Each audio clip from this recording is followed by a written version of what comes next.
as a celebration of abundance. I think that it's something that we live, it's something that we dream about. And I'd like to use the concept of abundance rather than limits as the framework for our thinking. And as Joel mentioned, I'm involved with architecture, with product development criteria, and with venture capital. And the companies I now work with have aggregate revenues of a little over $1.5 trillion, which is sort of surprising when you think about how long it's taken us to get here, but how far we have to go. But we realize that we are at that point where we can see that there's a great moment ahead of us as we bring sustainability into business. And bringing it in by design, I think, is really a fundamental strategy, because design is the first signal of human intention. And as we look at our intentions for the world, the first question we have to ask is, what is our intention as a species? At this point in history, we dominate the planet. 99% of the large mammals are under human management. What is our intention as a species, and how do we go about thinking about that? Now, I've flown here from Charlottesville, Virginia, where I had the privilege of living in a house designed by Thomas Jefferson. And when you live in a house designed by Jefferson, you think of him as your architect, and you think of him as a designer. And I think he thought of himself as a designer too, because all we have to do is look at his last design, which was his tombstone. And you'll notice that on it he only recorded the things he designed. It says, Thomas Jefferson, author of the Declaration of American Independence, the Statute of Virginia for Religious Freedom, and father of the University of Virginia. That's it. Anything missing? Can you imagine being president of the United States twice? It's not important enough to put on your tombstone. What he's recording are his legacies, not his activities. He's recording the things he left behind.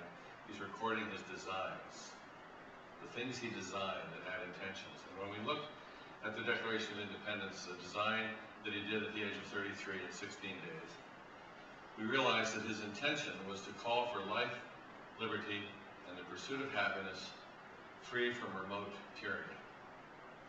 This idea of being free from remote tyranny is fundamental and transfers across the idea of not just the Jeffersonian context of the remote tyranny of someone else, somewhere else, who didn't understand local circumstances or cared too little about it, called for revolution.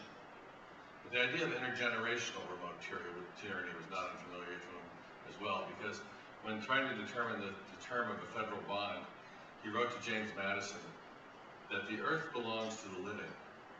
No man may by natural right oblige the lands he owns or occupies to debts greater than those that may be paid during his own lifetime. Because if he could, then the world would belong to the dead and not to the living. The world would belong to the dead. So this idea of natural rights for humans, I think during the Enlightenment, really translates into our time, where we'd be calling for declarations of interdependence, and we'd be looking at the rights of nature itself. This picture is of a roof of a building we did for Ford Motor Company, and what we look at here is the idea of the rights of nature itself to exist. Instead of leaving behind asphalt as a roof, which in our context would be two words assigning blame, we try and leave behind a habitat. And this idea of going from the natural rights of humans to the rights of nature is not something unfamiliar to us. If we look at the history of rights through Jeffersonian lenses, we look back at Magna Carta as he did, and you see the rights of noble males. If you look at the Declaration of Independence, the rights of white, landowning Protestant males, 6% of the population. We then see emancipation, suffrage, Civil Rights Acts of the 60s, and then in 1973, the first time something other than a human is given the right to even exist, with the Endangered Species Act. So the question becomes, what do we do about the rights of nature to exist? So what would the first question of designers be? The first question we ask is, how do we love all the children of all species for all time? And it's not just our children, it's not just our species, and it's not just for now. And this may be an emotional entreaty, but we also need some technological goals. So we tried to cram our goal into one sentence. Our goal is a delightfully diverse, safe, healthy, and just world with clean air, water, soil, and power, economically, equitably, ecologically, and elegantly enjoyed. Period. Now, what part of this don't we like? realize is that there's a whole cadre of people in this country calling for this kind of goal. And when Gorbachev and Jefferson both said that it took 5% of the thinking population to cause the revolution, 5% of the thought leadership would cause a revolution, it seems to me that most of the people in this room are thinking like this. Now, we've had something between socialism and capitalism for many years in our histories of a social market economy. And what we've discovered is that an ism is a dangerous thing. A pure capitalist will cut down the trees and forget to fish. A pure socialist will yield, as we now hear, the former USSR has been declared by its scientific community to be 16% uninhabitable. It's called ecocide. And just to get a sense of the order of magnitude of this, it would be the equivalent of having to put a fence around Texas. So any ism is a dangerous thing. It's too extreme. We've been somewhere in the middle with our social market economy. And what's been missing is the third ism, the famous ecologism, what we call ecologism,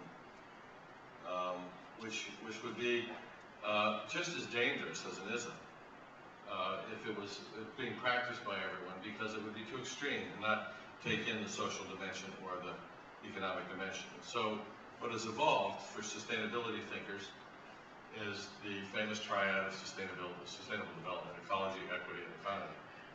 Now, we put forward this little fractal triangle, a Sierpinski gasket for mathematicians, which we use to help us understand the context of the dialogue that's going on. And I think I'd like to focus on this a little bit and talk about what we call the triple top line compared to the triple bottom line thinking that many people have adopted. And essentially what this looks like is says, we're designers. If you want to be 100% fabulous, you'd want to incorporate all three characteristics. And if you want to be 100% economical, then you'd want to be 100% in all of its quadrants. And so what would the question in this one be? 100% economy corner. The question here is, can I make it and sell it at a profit? And so what we say to our commercial actors is, if that answer is not yes, then don't do it. So what's the question in this box? It's the equity corner of the economy corner. The question in this box might be, for example, are people earning a living wage? This is of great concern to many people and many companies, as you're well aware. Then we look at this corner. This would be the equity box, but the economy corner, different weighting, equity first. This might be our men and women being paid the same for the same work. And then equity, nothing to do with economy or ecology. Are people being treated with respect? This is where we would find racism or sexism, something like that. This would be equity, ecology, equity first. Is it fair to produce a product that might expose people to cancer in the workplace, or with the use of that product, or endocrine disruptors, and so on and so forth? And then here we would have ecology, equity. What would the question here be? This might be climate change. Are we affecting a river? Are we affecting the climate? Are we doing something to the environment that is intergenerationally tyrannizing? Ecology, are we following nature's laws? And then ecology, economy, are we being eco-effective? And I want to spend some time on that concept today. And here for economy, ecology, are we being eco-efficient? Are we being efficient with our resources? So the difference between eco-efficient and eco-effective is ecology as the rule for the operation, and then it's done in an economic way. So you follow nature's laws while being effective. Now, what we found is that most people right today, if I read corporate social responsibility reports, talk about being less bad, and they start with metrics. And it's really basically framed down in here. The triple bottom line concept is what managers are meant to be doing, is managing to the bottom line. And so what we find is for business for social responsibility would be here. This is business first, economy for social responsibility. This is eco-efficiency, be less bad, so on and so forth, be more efficient. But these are really management tools. And when Peter Drucker in 1984 pointed out that it's a manager's job to be efficient and do something the right way, but it's an executive's job to be effective and do the right thing. Because you could be doing the wrong thing the right way and be pernicious. So what I'd like to talk about today is the idea of what we call triple